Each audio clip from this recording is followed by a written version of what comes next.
ये लड़ाई दोराला और प्रजाला तेलंगाना के बीच में है। ఈ యాత్ర దొరల తెలంగాణకు ప్రజల తెలంగాణకు మధ్యలో జరుగుతోంది। दोराला तेलंगाना आपने 10 साल देखा। దొరల తెలంగాణను మీరు గడిచిన 10 సంవత్సరాల్లో చూశారు। एक परिवार का राज, पूरा का पूरा धन, तेलंगाना का धन एक परिवार ने आपसे छीना। రాష్ట్రంలో ఉన్నటువంటి అంత సంపదను ఒకే ఒక కుటుంబం మీ జేబులో నుండి దోచుకున్నారు। 1 लाख करोड़ रुपया उन्होंने एक प्रोजेक्ट में आपसे छीना।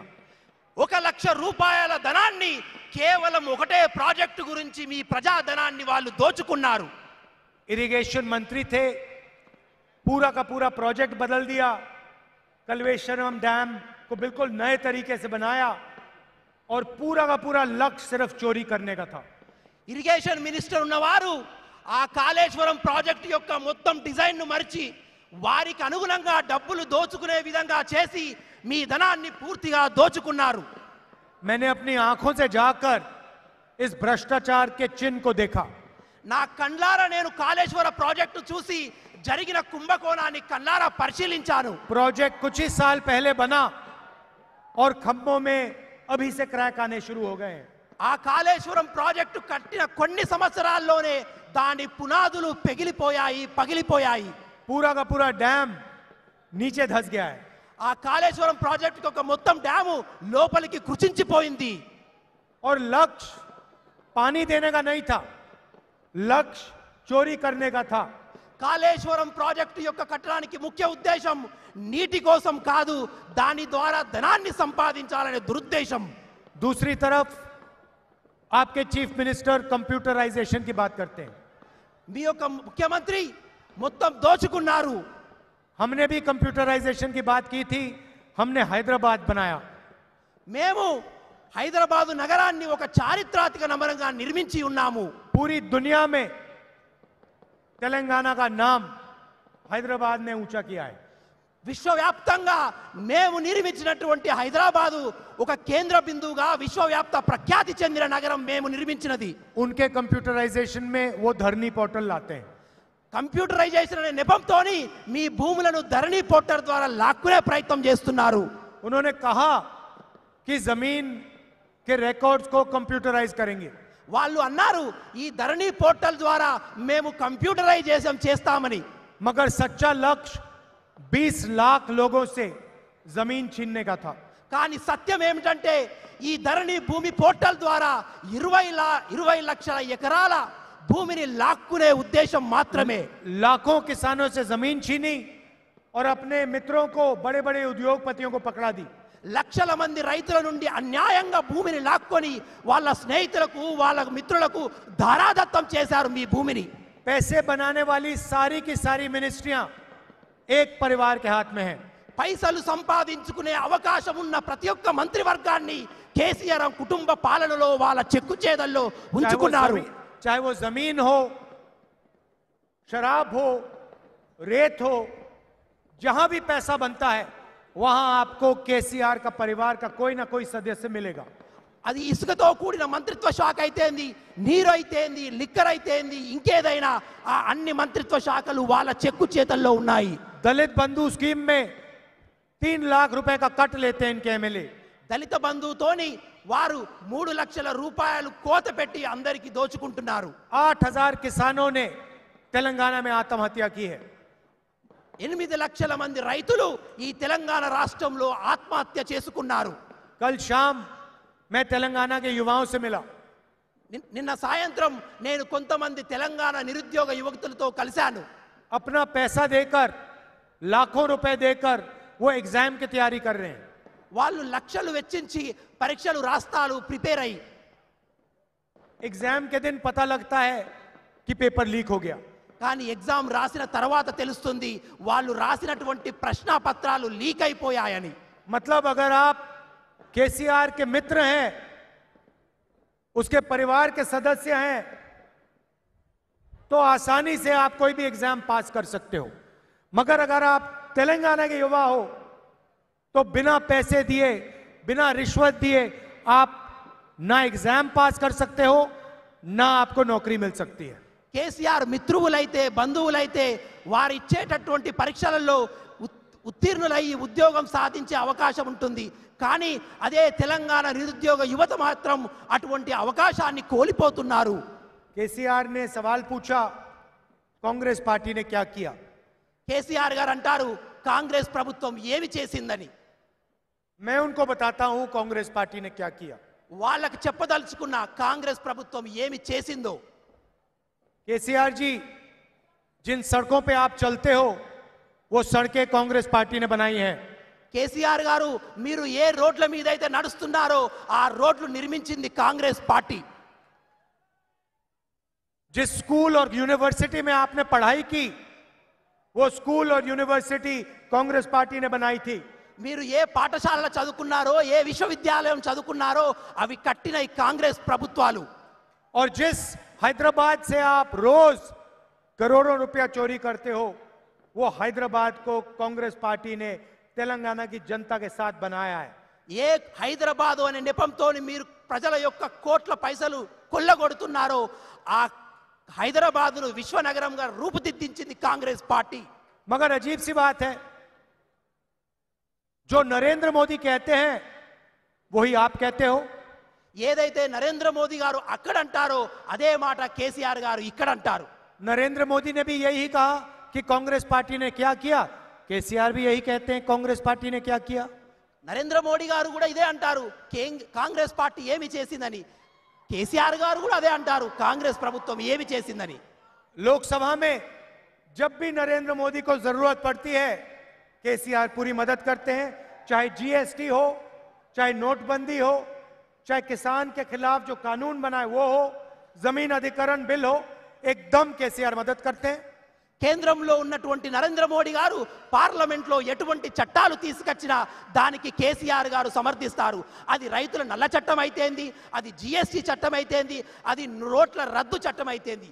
आप देखिए, मैं नरेंद्र मोदी के खिलाफ लड़ता हूं, पूरा देश जानता है। చూడండి, నేను నరేంద్ర మోడీ గారికి వ్యతిరేకంగా పోరాడుతాను, ఇది దేశమంతా తెలిసిన విషయం. सब लोग जानते हैं। అందరికీ 24 केस తెలుసు. है मेरे खिलाफ, 24 केस है मेरे खिलाफ। 24 కేసులు నా మీద నరేంద్ర మోడీ గారు మోపారు.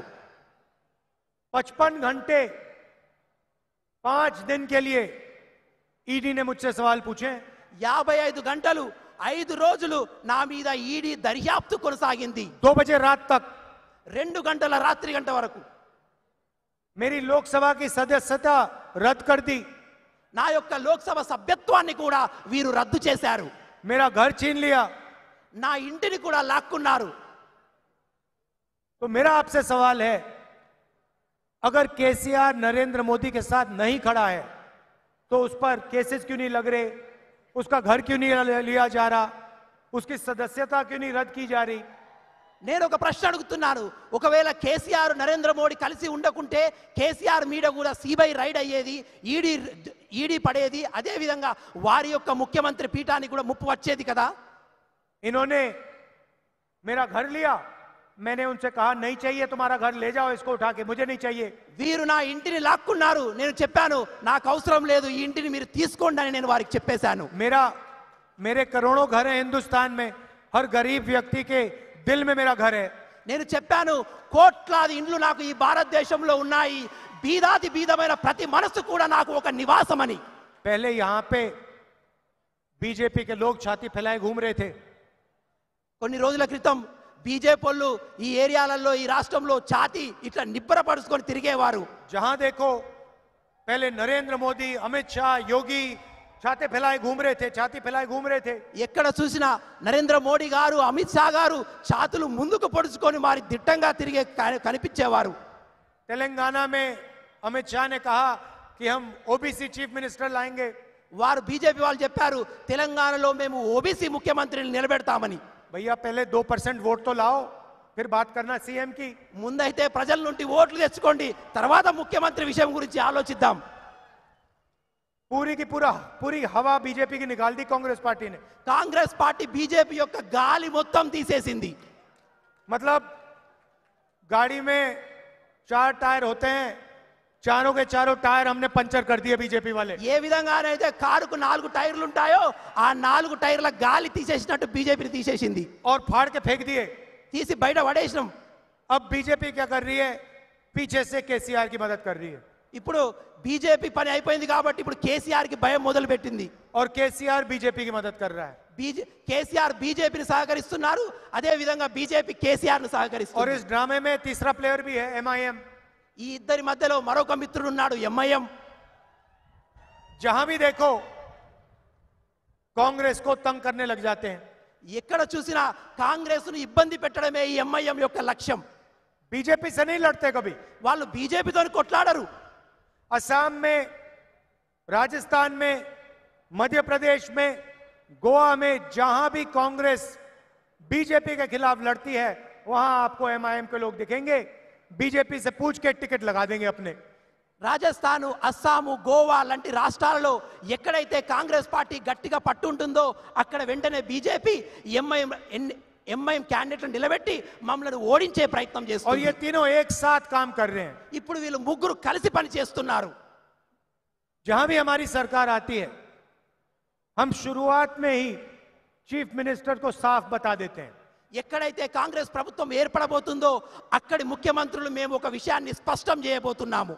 कर्नाटक में, छत्तीसगढ़, राजस्थान, मध्य प्रदेश, हिमाचल, सब जगह मैंने अपने चीफ मिनिस्टर से एक ही बात कही है। మధ్యప్రదేశ్లో, రాజస్థాన్లో, ఛత్తీస్గఢ్లో అన్ని రాష్ట్రాలలో కూడా మా ముఖ్యమంత్రులకు నేను ఒక విషయాన్ని స్పష్టంగా వ్యక్తపరిచాను। मैं कहता हूं जितना पैसा इन लोगों ने गरीब लोगों से छीना है, किसानों से छीना है, मजदूरों से छीना है, युवाओं से छीना है, उतना ही पैसा कांग्रेस पार्टी की सरकार को वापस गरीबों की जेब में डालना है। ఈ ప్రభుత్వాలు పేదల దగ్గర నుంచి, బలహీన వర్గాల నుంచి, రైతుల దగ్గర నుంచి మోసం చేసి వాళ్ళు ఎంత డబ్బు అయితే లాక్కున్నారో ఆ రాష్ట్రాల్లో కాంగ్రెస్ ప్రభుత్వం వచ్చినాక తిరిగి ఆ డబ్బును కాంగ్రెస్ ప్రభుత్వం ప్రజలకు ఇవ్వబోతుంది। इसलिए तेलंगाना में हमने आपसे 6 बड़े वायदे किए हैं। అందుకే తెలంగాణ ప్రజల కోసం కాంగ్రెస్ పార్టీ 6 గ్యారెంటీలు తీసుకొచ్చింది। चुनाव के एकदम बाद जैसे ही हमारी सरकार बनेगी वैसे ही हमारी कैबिनेट बैठेगी, सारे के सारे मंत्री बैठेंगे और इन 6 वायदों को हम कानून में बदल देंगे। ఎప్పుడైతే కాంగ్రెస్ ప్రభుత్వం ఏర్పడిన వెంటనే మా మంత్రి మండలి మొదటి కూర్చోగానే మేము ఇచ్చినటువంటి 6 గ్యారెంటీలను చట్టాలుగా మార్చబోతున్నాము। पहला वायदा हमारी माताएं और बहनों से। మొదటి గ్యారెంటీ మా అక్కలకు చెల్లెళ్లకు हर महीने बिना आपके कहे आपके बैंक अकाउंट में कांग्रेस पार्टी की सरकार 2500 रुपए सीधा ट्रांसफर कर देगी। మా అక్కా చెల్లెలకు ప్రభుత్వం ఏర్పడిన వెంటనే ప్రతి అక్కా చెల్లెళ్ళ ఖాతాలో 2500 రూపాయలు కాంగ్రెస్ ప్రభుత్వం నేరుగా మీ ఖాతాల్లో జమ చేయబోతుంది।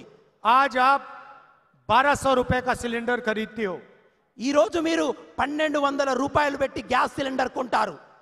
चुनाव के बाद आपके 700 रुपए बचेंगे, सिलेंडर आप 500 रुपए के लिए खरीदेंगी।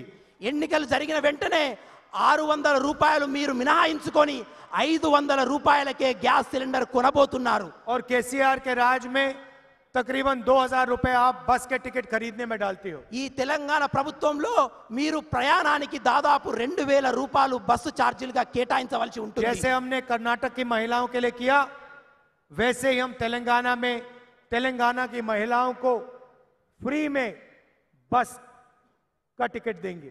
ఏ విధంగానైతే మేము కర్ణాటకలో మా కర్ణాటక ప్రజలకు ఉచిత బస్సు ప్రయాణాన్ని అక్కా చెల్లెళ్ళకు కల్పించానో తెలంగాణ రాష్ట్రంలో మహిళలకు కూడా ఉచిత బస్సు ప్రయాణం కల్పించబోతున్నాము।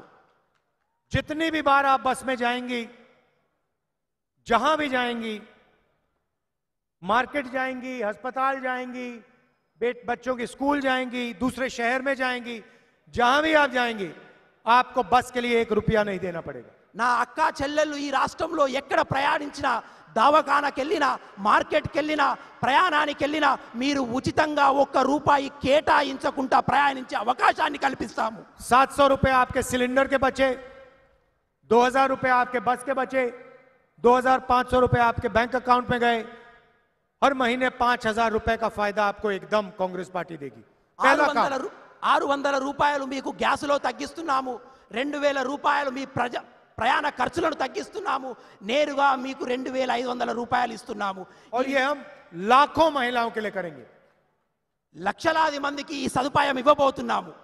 उसके बाद రైతు भरोसा स्कीम, जिसमें हम किसानों की रक्षा और पूरी तरह से किसानों की मदद करेंगे. తర్వాతది రైతు భరోసా అనే గ్యారెంటీ ద్వారా రైతులకు భరోసా కలిగించబోతున్నాము. अगर किसान मजबूत नहीं है तो तेलंगाना मजबूत नहीं हो सकता. రైతులు లేనిదే ఈ తెలంగాణ రాష్ట్రం లేదు. 15,000 रुपए प्रति एकड़ तेलंगाना के किसानों को हमारी सरकार देगी. 15,000 రూపాయలు ఎకరానికి ఏటా ప్రతి రైతుకు మేము చెల్లించబోతున్నాము. और 12,000 रुपए हर साल तेलंगाना के हर मजदूर को कांग्रेस पार्टी देगी. అదే విధంగా వ్యవసాయ కూలీలకు ఏటా 12,000 రూపాయలను కూడా నేరుగా మీకు చెల్లించబోతున్నాము. और जो हमारा स्कीम था 24 घंटे बिजली, फ्री में बिजली किसानों के लिए कांग्रेस पार्टी देगी. అదే విధంగా కాంగ్రెస్ ప్రభుత్వం రైతులకు 24 గంటల ఉచిత కరెంటు ఇవ్వబోతుంది. तेलंगाना में बहुत से ऐसे लोग हैं जिनके पास घर नहीं है. అదే విధంగా తెలంగాణలో ఉన్నటువంటి అనేక ప్రజానికానికి ఇప్పటికీ ఇల్లు లేదు. केसीआर ने लाखों लोगों को बेघर कर दिया है. కేసీఆర్ గారు లక్షలాది మందికి నిరాశ్రయులను చేశారు. इन सब परिवारों को घर बनाने के लिए कांग्रेस पार्टी की सरकार 5 लाख रुपए देगी. ఇల్లు లేని వారి ప్రతి ఒక్కరికి కాంగ్రెస్ ప్రభుత్వం 5 లక్షల రూపాయలు సహాయం చేయబోతుంది. और तेलंगाना के लिए जो लोग लड़े, जो शहीद हुए, जिन्होंने अपना खून पसीना इस स्टेट को बनाने के लिए दिया, उनके लिए हम 250 स्क्वायर फुट का प्लॉट देंगे, स्क्वायर यार्ड का प्लॉट देंगे. అదే విధంగా తెలంగాణ ఉద్యమంలో ప్రాణాలు ఇచ్చిన వారికి అదే విధంగా తెలంగాణ ఉద్యమంలో శ్రమపడిన వారి అందరి ఉద్యమకారులకు కూడా 250 గజాల భూమిని కూడా మేము వారికి ఇవ్వబోతున్నాము. कल शाम मैं तेलंगाना के युवाओं से मिला. उन्होंने अपनी मुश्किलों के बारे में मुझे बताया. నిన్న సాయంత్రం తెలంగాణలో ఉన్నటువంటి యువకులను నేను కలిశాను. వాళ్ళు పడుతున్న కష్టాలను నాతో పంచుకున్నారు. उन युवाओं के लिए हम ऐतिहासिक काम करने जा रहे हैं. అటువంటి యువకుల కోసం మేము ఒక చారిత్రాత్మకమైన నిర్ణయం తీసుకోబోతున్నాము. युवाओं को एक विद्या भरोसा कार्ड मिलेगा. యువకులకు ఒక విద్యా భరోసా కార్డు ఇవ్వాలనుకుంటున్నాము. और उस कार्ड से उनको शिक्षा के लिए, कोचिंग के लिए, कॉलेज यूनिवर्सिटी के लिए 5 लाख रुपए मिलेंगे. ఆ కార్డు ద్వారా ఆ విద్యార్థులు ఉన్నత విద్య చదువుకోవడానికి దాదాపు 5 లక్షల రూపాయలు మేము చెల్లించబోతున్నాము. और तेलंगाना के हर मंडल में तेलंगाना इंटरनेशनल स्कूल हम खोलेंगे. అదే విధంగా ప్రతి మండలంలో కూడా తెలంగాణ ఇంటర్నేషనల్ స్కూల్ ని కట్టించాలనుకుంటున్నాం. और आखिरी वायदा, चेवता योजना 4,000 रुपए हर महीने तेलंगाना के बुजुर्ग लोगों को, तेलंगाना के विधवाओं को और तेलंगाना के हैंडीकैप लोगों को. అదే విధంగా చేయూత అనే పథకం ద్వారా తెలంగాణలో ఉన్నటువంటి వృద్ధులకు, వితంతులకు, అదే విధంగా అంగవైకల్యం కలిగిన వారికి 4,000 రూపాయల సహాయం చేయబోతున్నాము. ये वायदे पहली कैबिनेट मीटिंग में हम कानून में बदल देंगे. ఈ అన్ని గ్యారెంటీలు కూడా కాంగ్రెస్ ప్రభుత్వం ఏర్పడిన మొదటి మంత్రి మండలంలోనే మేము నిర్ణయం తీసుకోబోతున్నాము. और जो आपने सपना देखा था तेलंगाना का सपना, प्रजाला तेलंगाना का, वो पूरा होना शुरू होगा. ఏదైతే మీరు ప్రజల తెలంగాణ అనే ఒక స్వప్నాన్ని చూసారో కాంగ్రెస్ ప్రభుత్వం ద్వారా ఆ తెలంగాణ స్వప్నాన్ని మేము నిజం చేయబోతున్నాము. देखिए, सच्चाई है कि तेलंगाना के सब लोग जानते हैं कि कांग्रेस पार्टी चुनाव जीतने जा रही है. మీ అందరికీ తెలిసిన విషయం ఒకటి ఏందంటే రాబోయే ఎన్నికల్లో కాంగ్రెస్ పార్టీ విజయం సాధించబోతుంది. और भारी बहुमत से कांग्रेस पार्टी चुनाव यहां पे स्वीप करने जा रही है। అదే విధంగా అత్యధిక మెజారిటీతోని కాంగ్రెస్ పార్టీ కాంగ్రెస్ ప్రభుత్వాన్ని ఈ రాష్ట్రంలో కొద్ది రోజుల్లోనే ఏర్పాటు చేయబోతుంది. आप भारी बहुमत से कांग्रेस पार्टी को जिताइए और तेलंगाना को सही रास्ते पे लाइए। మీరు అత్యధిక మెజారిటీతోని కాంగ్రెస్ ప్రభుత్వాన్ని తీసుకొచ్చి ఈ కాంగ్రెస్ ప్రభుత్వం ద్వారా తెలంగాణ ప్రగతి పదంలో నడిపించే విధంగా పాటుపడమని సహాయం చేయమని కోరుకుంటున్నాను. और यहां पे रेवंत रेड्डी चुनाव लड़ रहे हैं। ఇక్కడ మన రేవంత్ రెడ్డి గారు నిలబడుతున్నారు కాంగ్రెస్ పార్టీ అభ్యర్థిగా. तो रेवंत को दबाकर जिताना है। రేవంత్ రెడ్డి గారిని అత్యధిక మెజారిటీతోని గెలిపించండి.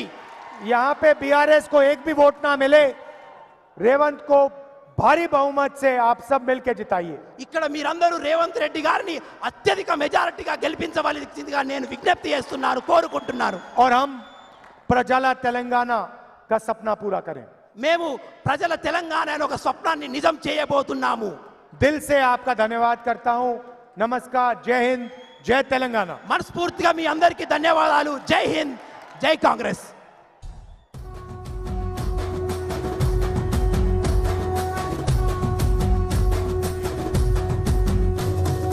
మూడు రంగుల జెండా బట్టి సింగమోలే కదిలే నాడు ఒక్కరో కాంగ్రెస్ సూర్యుడు రాహుల్ గాంధీ అడిగే మునగాడు వీడు భూమిన వానైతాడు బీద సాదల ధైర్యం వీడు దోపిడి దొంగల భరతం పడతాడు మన రాహుల్ గాంధీ దేశం బంగారు భవితే అవుతాడు ఇందిరమ్మ సంక్షేమాలు సోనియమ్మ చేసిన మేలు స్వాతంత్రం తెచ్చిన పార్టీ తెలంగాణ ఇచ్చిన పార్టీ మూడు రంగుల జెండా బట్టి సింగమోలే కదిలే నాడు ఒక్కరో కాంగ్రెస్ సూర్యుడు మన రాహుల్ గాంధీ నిగ్గదీసి అడిగే మునగాడు.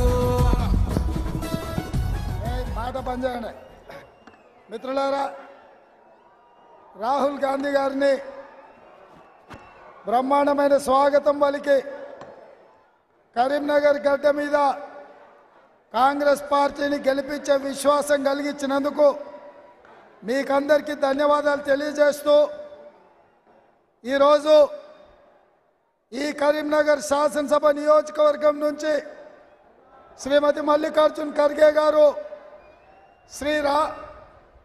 శ్రీమతి సోనియా గాంధీ గారు, శ్రీ రాహుల్ గాంధీ గారు నన్ను ఇక్కడ శాసనసభ ఎన్నికలలో నిలబెట్టి కేసీఆర్ను ఓడగొట్టమని ఈ గడ్డ మీదకి నన్ను పంపించడం జరిగింది.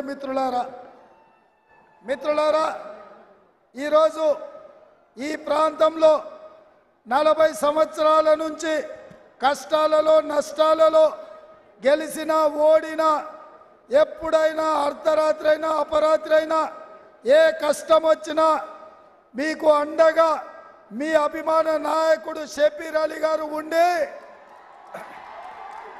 ఇక్కడి కార్యకర్తలను కాపాడుకొని ఈ ప్రాంతంలో కాంగ్రెస్ పార్టీని బలోపేతం చేసిండు. కానీ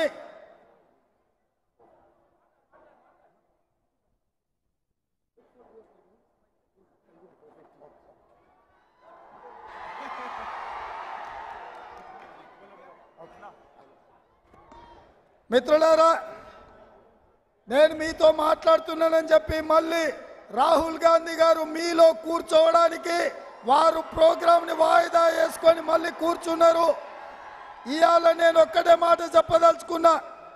కల్వకుంట్ల చంద్రశేఖర్ రావుకు గజ్వేల్ కాకుండా నిలబడాలంటే సిద్దిపేట ఉంది, సిరిసిల్ల ఉంది, ఇంకెక్కడైనా నిలబడి ఉండొచ్చు. కానీ కామారెడ్డికే రావడానికి కారణం ఆయన హెలికాప్టర్లో పోతున్నప్పుడు మీ పచ్చని భూములు ఇక్కడ వేలాది ఎకరాల భూముల మీద కన్నేసి కామారెడ్డిని కబంధ హస్తాలలో బంధించడానికి, కామారెడ్డి భూములను ఆక్రమించడానికి, మీ భూములను కొల్లగొట్టడానికి ఈ ప్రాంతానికి వచ్చాడు. దానికి ఆయన కారణం చూపిస్తున్నాడు. కోనాపూర్లో వాళ్ళ అమ్మమ్మ గారి ఊరు, వాళ్ళ అమ్మ పుట్టినిల్లని. నేను అడుగుతున్న కామారెడ్డి ప్రజల్ని, 40 ఏళ్ల నుంచి ఎమ్మెల్యేగా, మంత్రిగా, ఎంపీగా, కేంద్ర మంత్రిగా, 10 సంవత్సరాల నుంచి ముఖ్యమంత్రిగా ఉన్నాడు. ఏనాడైనా కోనాపూర్ వచ్చిండా కామారెడ్డిని చూసిండా?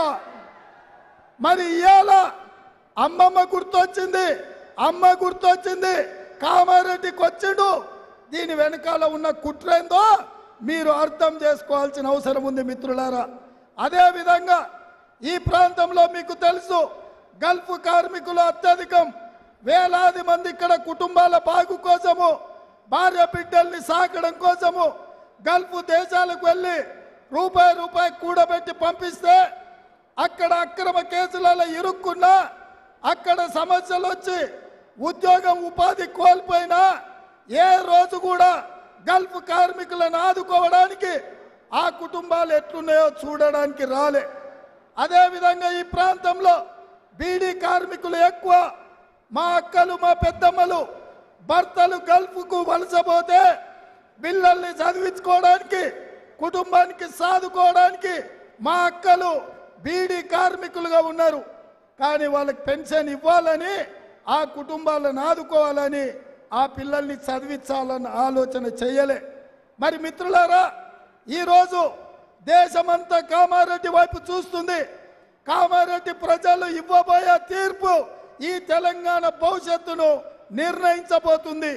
ఈ తెలంగాణలో రైతులను ఆదుకోవడానికి, విద్యార్థులకు విద్యా ఉపాధి అవకాశాలు ఇవ్వడానికి, నిరుద్యోగ యువకులకు ఉద్యోగ అవకాశాలు ఇవ్వడానికి, బడుగు బలహీన దళిత గిరిజన మైనారిటీ మహిళలను ఆదుకోవడానికి ఈ కామారెడ్డి తీర్పు చరిత్రలో నిలవబోతుంది. అందుకే మిత్రులారా, ఎప్పుడైతే కేసీఆర్ కామారెడ్డిలో నిలబడుతున్నాడో పెద్దలు షబ్బీర్ అలీ గారు రాహుల్ గాంధీ గారిని కలిసిండ్రు. ఈరోజు కామారెడ్డిలో ఓడించాలి అంటే రేవంత్ రెడ్డిని ఇక్కడికి పంపించండి అని వారు అడిగినరు. మీకందరికీ తెలుసు, మనిషి రక్తానికి రుచి మరిగిన పులి ఊరి మీద పడి మనుషులను చంపుతుంటే గ్రామ ప్రజలు ఎదుర్కోవడానికి ఇబ్బంది అయినప్పుడు వేటగాడు ఎక్కడున్నా పులిని వేటాడడానికి రప్పిస్తారు. అట్లనే ఈరోజు తెలంగాణ ప్రజల్ని మోసం చేసి తెలంగాణ రాష్ట్రాన్ని దోసుకున్న కేసీఆర్ను బొందబెట్టడానికి కాంగ్రెస్ పార్టీ నన్ను కామారెడ్డికి పంపించింది. అందుకే మిత్రులారా, 10 ఏళ్ల కాలం మన ఉసురు పోసుకున్న, మన రైతులను చంపిన, మన విద్యార్థుల జీవితాలతో చెలగాటమాడిన, మన నిరుద్యోగ యువకులను పట్టణ పెట్టుకున్న కేసీఆర్ను కామారెడ్డి గడ్డ మీద బొందబెట్టాలి, కాంగ్రెస్ పార్టీని గెలిపించాలి. అందుకే మిత్రులారా, రాష్ట్రం నలుమూలల తిరిగేది ఉన్నా ఈరోజు రాష్ట్రంలో ఎక్కడైనా నేను ఎమ్మెల్యే కావచ్చు, కానీ తెలంగాణ ప్రజల్ని వంచి మోసం చేసిన కేసీఆర్ను ఓడించడానికి ఈరోజు కామారెడ్డికి వచ్చినాం. తెలంగాణ ద్రోహి కేసీఆర్ను ఓడించండి, కామారెడ్డిలో కాంగ్రెస్ పార్టీని గెలిపించండి. మీరు సిద్ధమే కదా? సిద్ధమేనా? సిద్ధమేనా? సిద్ధమేనా? సిద్ధమేనా? సిద్ధమన్న వాళ్ళందరూ చేయి పైకెత్తండి. జై కాంగ్రెస్, జై జై కాంగ్రెస్. హస్తం గుర్తుకే, హస్తం గుర్తుకే. నేను మార్పు రావాలి అంటే మీరు కాంగ్రెస్ రావాలి అనాలి. రెడీనా? రెడీనా? మార్పు కావాలి, మార్పు కావాలి, మార్పు కావాలి, మార్పు కావాలి, మార్పు కావాలి, మార్పు కావాలి, మార్పు కావాలి, మార్పు కావాలి, మార్పు కావాలి, మార్పు కావాలి, మార్పు కావాలి, మార్పు కావాలి, మార్పు కావాలి, మార్పు కావాలి. జై సోనియమ్మ, జై జై సోనియమ్మ. నేను బాయ్ బాయ్ అంటే మీరు ఏమనాలో తెలుసు కదా? తెలుసు కదా? Bye bye, bye bye, bye bye, bye bye, bye bye, bye bye, bye bye. ధన్యవాదాలు మిత్రులారా. Bye bye KCR.